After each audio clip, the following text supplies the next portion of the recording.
கத்தர் நாமத்து சோதரம். ஆண்டவராகிய இயேசு உங்களை ரொம்ப நேசிக்கிறாருங்க.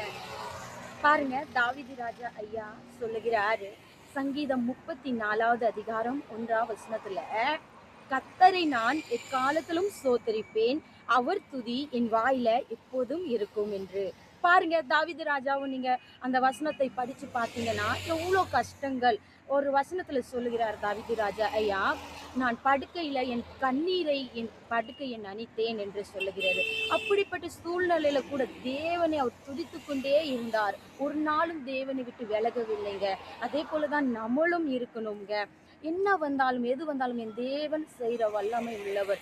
ஆமாங்க, அவர் நம்மளுக்காக ஜீவனை கொடுத்தார். எவ்வளோ அதோட பெருசு இந்த உலகத்துல இருக்கா சொல்லுங்க? இல்லைங்க, வேற எது இல்லைனாலும் பரவாயில்ல, தேவன் நம்மளோட இருக்கிறாரா, அது நம்மளுக்கு போதுமானவர். ஆனா நிச்சயமா உங்களுக்கு நன்மை செய்வார், உங்களுக்கு சகாயம் செய்வார். ஏன்னா